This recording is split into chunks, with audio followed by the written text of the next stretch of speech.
कल्पना कीजिए कि कल सुबह उठने पर सरकार का एक फरमान आए हम्म, और उस फरमान में लिखा हो कि आपके अस्तित्व को मतलब आपकी पहचान को साबित करने के लिए आपको एक मेडिकल बोर्ड के सामने पेश होना होगा। अरे बाप रे। हाँ, और कुछ अजनबी डॉक्टर तय करेंगे कि आप कौन हैं। अजीब लगा ना, डरावना भी। बिल्कुल डरावना है। लेकिन देखिए, एक नए कानूनी दस्तावेज के मुताबिक लाखों भारतीयों के लिए ये कोई कोरी कल्पना नहीं है, बल्कि एक बहुत ही कड़वी जमीनी सच्चाई बनने जा रही है। सही कहा आपने। ठीक है, आइए इसे विस्तार से समझते हैं। आज के इस गहन विश्लेषण में हमारे पास जो स्रोत सामग्री है वो transgender persons protection of rights amendment bill 2026 की आलोचना करने वाले दस्तावेजों का एक पूरा पुलिंदा है। और सरकार कह रही है कि ये बिल 2019 के कानून की कमियों को दूर करने वाला एक मास्टर स्ट्रोक है। हाँ बिल्कुल, लेकिन हमारे स्रोतों में मौजूद विशेषज्ञों का मानना है कि ये बिल समाधान कम और एक नई तरह की संस्थागत समस्या ज्यादा है। और मैं स्पष्ट कर दूं, यहाँ हमारा काम किसी राजनीतिक दल का पक्ष लेना या विरोध करना नहीं है।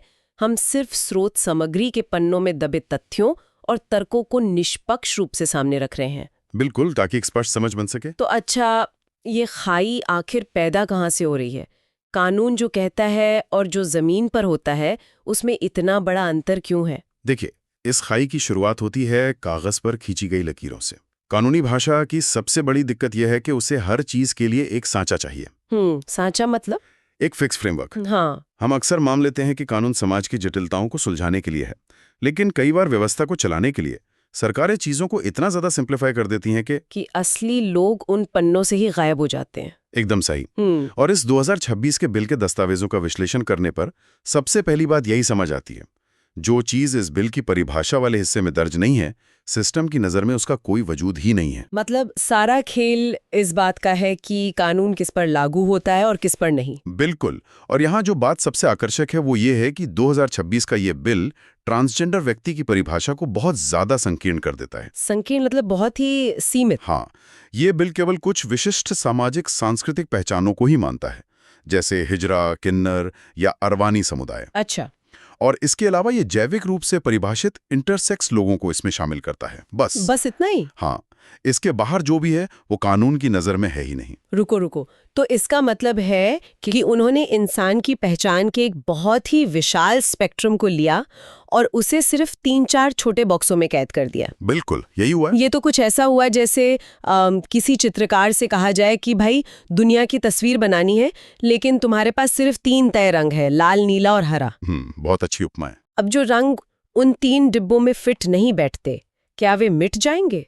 उनका तो कैनवस पर कोई नामो निशानी नहीं बचेगा। ये एकदम सटीक उपमा है, और इस कैनवस से मिटा देने का एक बहुत ही ठोस उदाहरण स्रोत में दिया गया है। वो क्या है? 2019 के एक्ट में एक बहुत ही अहम बात थी, स्वयं महसूस की गई जेंडर पहचान, यानी सेल्फ परसीव्ड जेंडर आइडेंटिटी का अधिकार। हाँ, इसका सीधा सा मतलब था कि एक व्यक्ति खुद को अंदर से क्या महसूस करता है, कानून उसका सम्मान करेगा। सही कहा। लेकिन आलोचकों के अनुसार इस नए बिल ने उस अधिकार को ही जड़ से उखाड़ फेंका है। अरे, लेकिन सरकार ऐसा क्यों करेगी?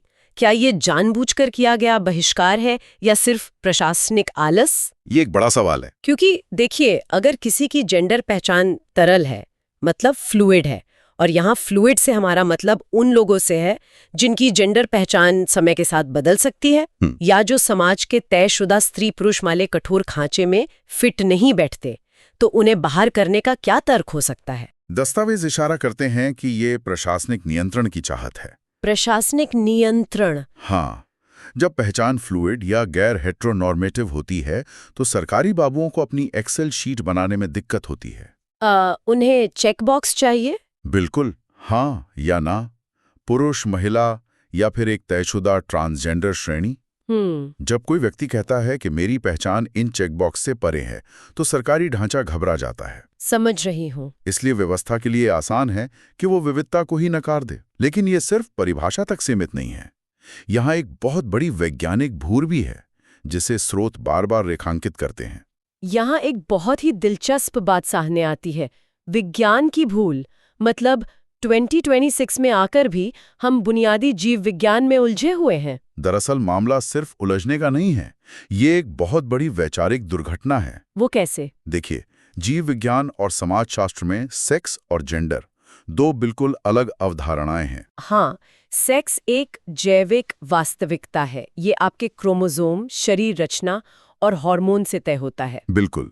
और दूसरी तरफ जेंडर एक सामाजिक और मनोवैज्ञानिक पहचान है। समाज आपसे किस तरह के व्यवहार की अपेक्षा करता है और आप स्वयं को समाज में कैसे प्रस्तुत करते हैं। हाँ, लेकिन हमारे दस्तावेज बताते हैं कि इस बिल ने इन दोनों को आपस में बुरी तरह से मिला दिया है। एक मिनट, तो बिल ने सेक्स और जेंडर की खिचड़ी बना दी है। इसका जमीनी असर कैसे दिखता है? इसका असर ऐसे दिखता है कि बिल पुरुष और महिला को जैविक सेक्स मानने के बजाय उन्हें जेंडर की श्रेणी में डाल देता है। अरे! और इसका सबसे विनाशकारी प्रभाव पड़ता है इंटरसेक्स व्यक्तियों पर। इंटरसेक्स व्यक्ति वो होते हैं जो जन्म से ही ऐसी जैविक विशेषताओं के साथ पैदा होते हैं जो ठेठ पुरुष या महिला की मेडिकल परिभाषा में फिट नहीं बैठती। बिल्कुल, ये पूरी तरह से एक जैविक मामला है, मतलब सेक्स से जुड़ा मामला है। लेकिन ये बिल क्या करता है, ये इंटरसेक्स लोगों को उठाकर ट्रांसजेंडर श्रेणी में डाल देता है, जो कि एक सामाजिक मनोवैज्ञानिक पहचान है। ओह, तो ये सेब और संतरे को एक ही टोकरी में रखकर उन दोनों को सेब बुलाने जैसा है। एकदम सही। लेकिन इससे इंटरसेक्स समुदाय को क्या नुकसान है? नुकसान बहुत गहरा है।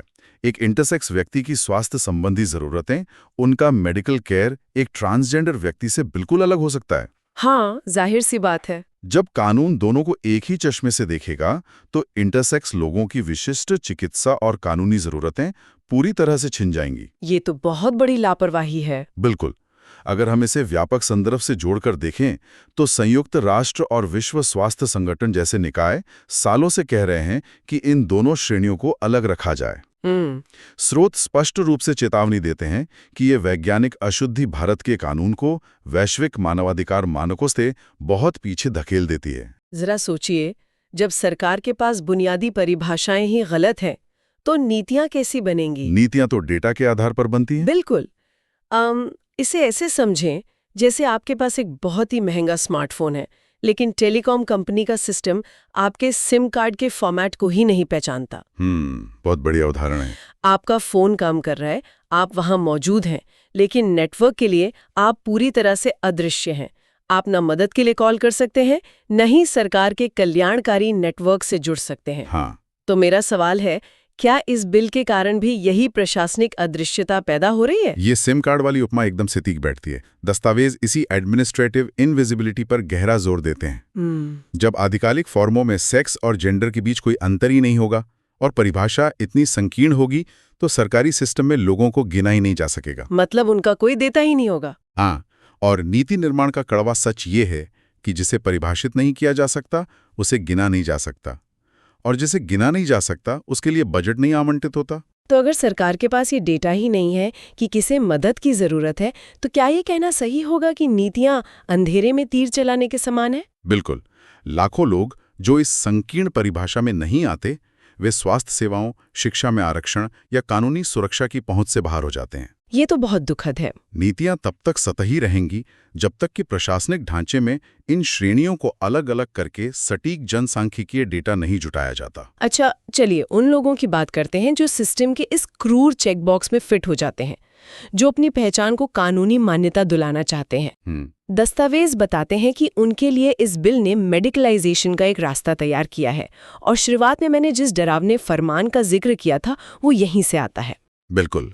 ये एक महत्वपूर्ण सवाल खड़ा करता है। ये बिल पहचान को प्रमाणित करने के लिए मेडिकल बोर्ड की व्यवस्था करता है। Medical board? हाँ, इसका मतलब है कि किसी व्यक्ति की जेंडर पहचान क्या है ये वो खुद तय नहीं करेगा, बल्कि कुछ डॉक्टरों का एक बोर्ड तय करेगा। मतलब आपको एक सर्टिफिकेट चाहिए ये साबित करने के लिए कि आप कौन हैं? हाँ, दस्तावेजों के अनुसार यही सच है। ये तो सरासर निजता और शारीरिक स्वायत्ता का हनन है। ये ऐसा है जैसे इंसान होना कोई मेडिकल कंडीशन हो, कोई बीमारी हो जिसका इलाज या जांच की जानी है। दस्तावेज भी ठीक इसी बात पर सवाल उठाते हैं। ये पहचान का पैथोलॉजिकलाइजेशन है, यानी किसी की स्वाभाविक पहचान को एक बीमारी की तरह देखना। सर्जरियों के अनिवार्य रिपोर्टिंग और डॉक्टरों के हाथ में इतना पावर देना व्यक्ति की स्वायत्ता को कुचल देता है। बिल्कुल। लेकिन यहाँ एक बहुत बड़ा विरोधाभास भी है।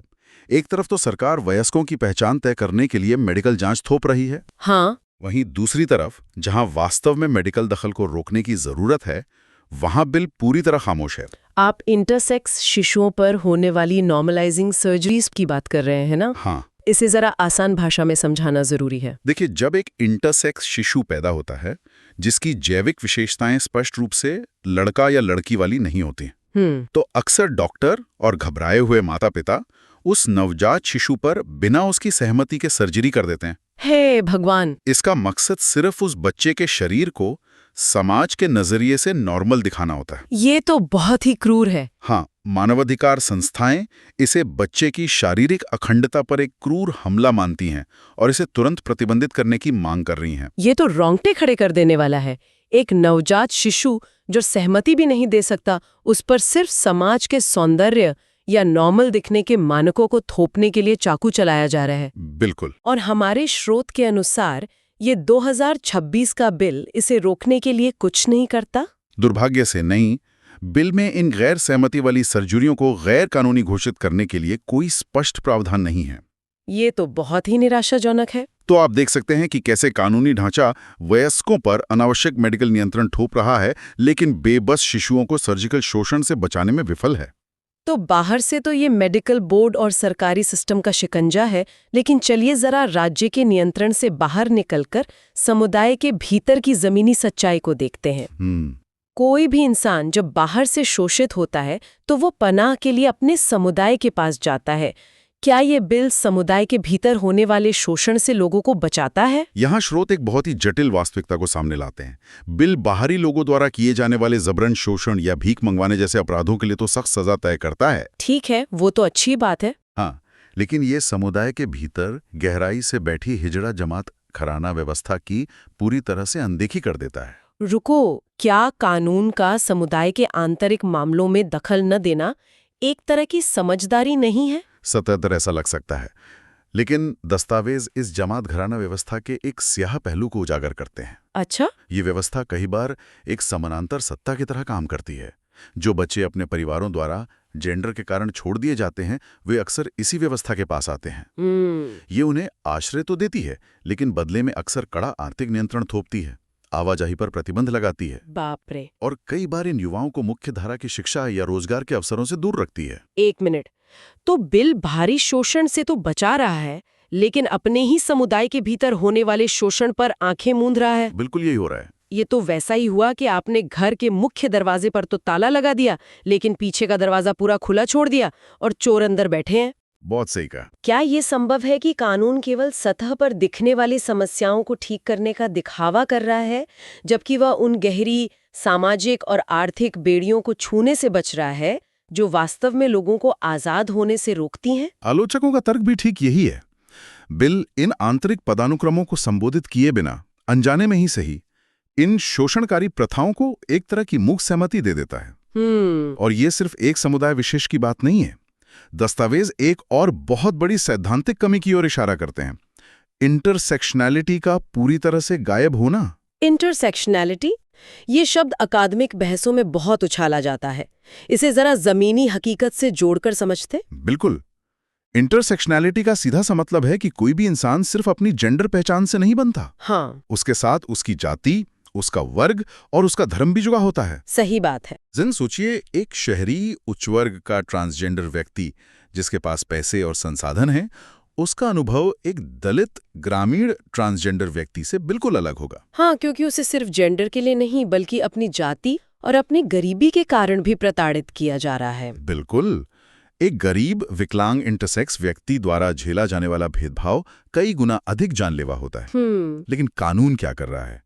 वो इन सबको एक ही सजातीय समूह मानकर चल रहा है।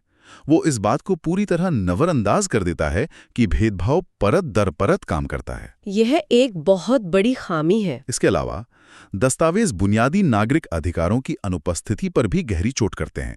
शादी करना, परिवार बनाना, गोद लेना, विरासत और उत्तराधिकार, ये किसी भी नागरिक के बुनियादी अधिकार हैं। हाँ, बिल्कुल है। अगर एक ट्रांस व्यक्ति जिंदगी भर मेहनत करके संपत्ति बनाता है, तो उसके मरने के बाद वो संपत्ति किसे मिलेगी? बिल इन नागरिक अधिकारों पर एकदम मौन है। तो अगर हम इन सभी टुकड़ों को एक साथ रखकर देखें, परिभाषा का संकुचित होना, जीव विज्ञान और समाज शास्त्र को मिला देना, डेटा की भारी कमी, मेडिकल बोर्ड का अपमानजनक नियंत्रण और विवाह या संपत्ति जैसे बुनियादी नागरिक अधिकारों का न होना। तो सवाल ये उठता है कि क्या इस पूरी समस्या की जड़ वो भाषा है जिसका उपयोग ये बिल कर रहा है? दस्तावेजों के विश्लेषण का अंतिम निष्कर्ष यही है। नीतिगत ढांचा और उसकी शब्दावली ही इस संकट के मूल में है। इस पूरे बिल में ट्रांसजेंडर शब्द को एक अम्ब्रेला कैटेगरी या एक बड़े छाते की तरह इस्तेमाल किया गया है, जिसके नीचे हर किसी को ठूसने की कोशिश की गई है। अच्छा। विशेषज्ञों ने इसका एक बहुत ही स्पष्ट और आधुनिक समाधान दिया था, GIEC ढांचा। ये GIEC ढांचा क्या है? इसे थोड़ा विस्तार से समझते हैं। यह ढांचा ज्यादा सटीक कैसे है? GIEC का मतलब है जेंडर आइडेंटिटी, जेंडर एक्सप्रेशन और सेक्स कैरेक्टरिस्टिक्स। ये ढांचा मानता है कि हर इंसान में ये तीनों चीजें अलग अलग स्तर पर होती हैं। जेंडर पहचान वह है जो आप अपने दिमाग में महसूस करते हैं। ठीक है। जेंडर अभिव्यक्ति वह है कि आप कपड़े कैसे पहनते हैं या समाज में खुद को कैसे पेश करते हैं। और सेक्स विशेषताएं आपकी जैविक और शारीरिक संरचना है। यानी ये ढांचा इस बात को स्वीकार करता है कि इंसान कोई मशीन नहीं है जिसे एक सांचे में ढाला जा सके। बिल्कुल। ये यौन रुझानों और जेंडर अभिव्यक्तियों की विशाल विविधता का सम्मान करता है। हाँ, लेकिन 2026 के बिल ने इस वैज्ञानिक रूप से उन्नत GISCH ढांचे को अपनाने से इनकार कर दिया है। तो इसका नतीजा क्या है? पुरानी शब्दावली से चिपके रहने का सीधा अर्थ ये है कि कानून एक एकल पहचान को थोप रहा है। ये विविधता का प्रबंधन नहीं है, ये विविधता का दमन है। तो इस सब का असल मतलब क्या है? अगर आज की इस चर्चा को समेटे तो हमारे स्रोतों के अनुसार तस्वीर एकदम साफ है। बिल्कुल। 2026 का है यह संशोधन बिल समावेशी होने और सुरक्षा देने के अपने बड़े बड़े दावों के बावजूद हकीकत में कई तरह के बहिष्कारों को संस्थागत रूप दे रहा है।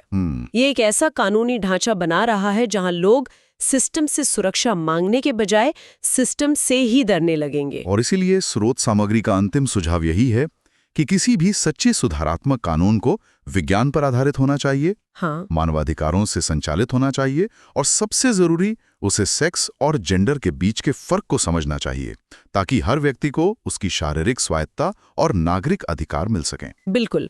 शुरुआत में हमने उन कागजी नक्शों की बात की थी जो जमीनी हकीकत को मिटा देते हैं। आज हमने देखा कि कैसे जब नीतियां कागज पर बनती हैं और मानवीय संवेदनाओं से कट जाती हैं तो वे कितने बड़े वर्ग को अदृश्य कर सकती हैं। सही बात है। लेकिन इस पूरी चर्चा के बाद मैं एक ऐसा विचार छोड़ना चाहती हूँ जिस पर हम सभी को ठंडे दिमाग से सोचने की जरूरत है। बताइए। जब कोई कानूनी ढांचा वैज्ञानिक सत्य और मानवीय अनुभवों की विविधता को अपनाने से साफ इनकार कर देता है, तो क्या वो केवल एक समुदाय के अधिकारों को सीमित कर रहा है या फिर वो पूरे समाज की सोच को एक ऐसे बीते हुए कल में कैद कर रहा है जहां से भविष्य की ओर बढ़ना असंभव हो जाता है? बहुत ही गहरा सवाल है। हम अक्सर मानते हैं कि कानून को समाज के साथ बदलना चाहिए, लेकिन तब क्या हो जब कानून ही समाज को बदलने से रोकने लगे? आज के इस गहन विश्लेषण में हमारे साथ जुड़ने के लिए धन्यवाद। अगली बार एक नए विषय और नई गहराइयों के साथ फिर मिलेंगे।